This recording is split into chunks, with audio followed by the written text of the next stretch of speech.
Disiplin sebagai sarana pembentukan kepribadian esensialisme. Halo, teman-teman.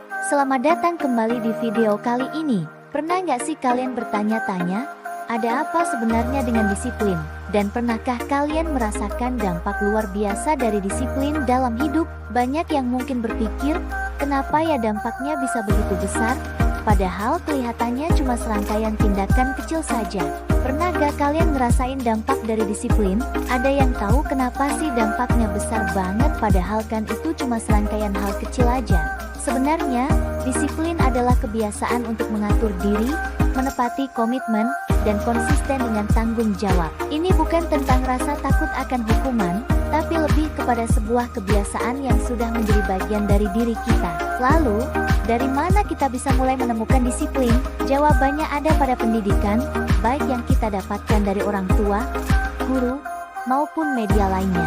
Pendidikan nilai pada dasarnya bertujuan membentuk manusia yang tidak hanya cerdas secara pengetahuan, tapi juga matang dalam sikap dan perilaku. Disinilah disiplin memegang peran penting ya, bisa dibilang kalau memang disinilah disiplin sebagai pondasi awal pembentukan karakter seseorang terhadap lingkungan sekitarnya yang akan berdampak pada dirinya serta berdampak pada lingkungan masyarakat besar ataupun mulai dari lingkungan keluarganya. Disiplin membantu kita belajar hidup lebih tertata, memahami tanggung jawab, dan menyadari bahwa setiap tindakan pasti memiliki konsekuensi. Dengan begitu, pendidikan tidak lagi sekadar teori, tapi benar-benar menyentuh cara kita bersikap dan menjalani kehidupan sehari-hari. Pendidikan itu bukan sekadar ruang bebas untuk berekspresi atau tempat mencari nilai semata. Di dalamnya, ada proses serius untuk membentuk dasar kepribadian yang kuat dan tahan banting. Salah satunya melalui latihan membiasakan diri hidup tertata. Dengan disiplin, karakter seseorang bisa terbentuk. Misalnya, saat kita menerapkan kedisiplinan sosial melalui empati, perlahan-lahan kita akan membentuk karakter peduli. Karakter ini tidak muncul secara instan, melainkan melalui proses panjang yang melibatkan kebiasaan, pengalaman, dan refleksi. Individu yang berempati tidak hanya bertanya, apa untungnya buat saya, tapi juga mempertimbangkan, apa dampak tindakan saya bagi orang lain. Pendidikan seharusnya tidak hanya menekankan kecerdasan intelektual, tetapi juga pembentukan karakter. Melalui dialog, refleksi, dan keterlibatan langsung dalam kegiatan sosial, empati dapat ditanamkan secara nyata dan berkelanjutan. Kedisiplinan yang didapat dari hal-hal sederhana seperti datang tepat waktu, menyelesaikan tugas, hingga menghargai aturan, juga secara perlahan mendidik kita untuk mengatur diri dan memahami tanggung jawab. Lewat disiplin, seseorang diajak mengenali batasan. Meskipun pada dasarnya kita punya hak kebebasan, kita juga harus sadar bahwa ada batasan dari kebebasan itu, yaitu kebebasan orang lain. Saat terbiasa disiplin waktu dan konsisten belajar, kita belajar bahwa setiap pilihan punya konsekuensi. Dari situlah muncul sikap tegas pada komitmen yang sudah kita pilih. Nilai-nilai seperti tanggung jawab, kesungguhan, dan kejujuran tidak perlu selalu diajarkan lewat ceramah panjang, karena nilai-nilai itu secara alami akan tumbuh dari kebiasaan yang terus diulang. Dalam pandangan esensialisme, pendidikan memang fokus pada nilai-nilai inti yang dianggap penting dan tetap relevan dari waktu ke waktu.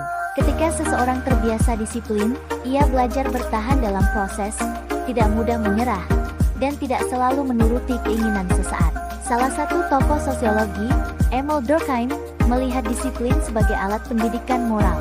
Bagi Durkheim, kepatuhan pada aturan bukan sekadar paksaan, tetapi proses pembiasaan yang membuat nilai moral perlahan tertanam dan membentuk karakter yang bertanggung jawab serta sadar akan perannya dalam kehidupan sosial. Menurutnya, disiplin mengajarkan individu untuk mengendalikan diri dan menghormati aturan bersama. Pandangannya menilai bahwa manusia tidak lahir begitu saja dengan kesadaran moral yang matang, melainkan perlu dibentuk melalui pendidikan. Jadi, jika dipahami, pendidikan ini berfungsi menanamkan nilai-nilai bersama agar individu mampu hidup tertib dalam masyarakat. Dari kepatuhan inilah tumbuh rasa tanggung jawab dan kesadaran sosial. Kepribadian yang matang, menurut Durkheim, lahir ketika seseorang mampu menempatkan dirinya dalam tatanan yang lebih besar, bukan hanya mengikuti keinginannya sendiri. Disiplin juga melatih seseorang untuk menunda kesenangan demi sesuatu yang lebih bermakna. Misalnya, Seseorang yang memilih belajar daripada bermalas-malasan atau menyelesaikan kewajiban sebelum mencari hiburan. Kebiasaan seperti ini pelan-pelan membentuk pola pikir dan sikap hidup yang lebih bijak serta positif untuk dirinya maupun lingkungannya. Kepribadian yang bertindak bijak dan disiplin tidak lahir secara instan, tapi tumbuh dari proses panjang yang dijalani dengan konsisten, meskipun kadang terasa berat. Dari kebiasaan disiplin inilah muncul sikap saling menghargai, rasa tanggung jawab terhadap orang lain, dan kesadaran untuk bertindak dengan cara yang pantas. Etika tidak tumbuh dari hafalan tentang benar dan salah, melainkan dari latihan nyata dalam kehidupan sehari-hari yang dijalani secara konsisten. Penting juga untuk kita pahami bahwa pendidikan nilai disiplin tidak berdiri sendiri. Ia berjalan beriringan dengan pembentukan etika dan karakter. Disiplin membantu seseorang membedakan mana yang boleh dan tidak, mana yang perlu didahulukan, serta bagaimana bersikap dalam berbagai situasi. Pada akhirnya, disiplin bukan cuma soal patuh pada aturan, tapi tentang membangun diri kita sendiri. Melalui tahapan hal-hal kecil dari disiplin, nilai-nilai yang diajarkan dalam pendidikan tidak lagi berhenti sebagai teori, melainkan benar-benar terlihat dalam sikap dan tindakan kita sehari-hari.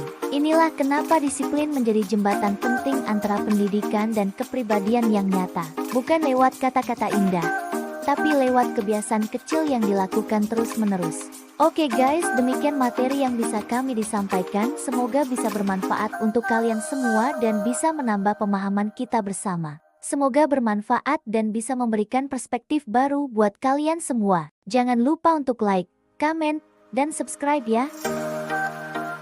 Jangan ketinggalan video selanjutnya. Sampai jumpa lagi di video lainnya. Salam filsafat, salam kebijaksanaan.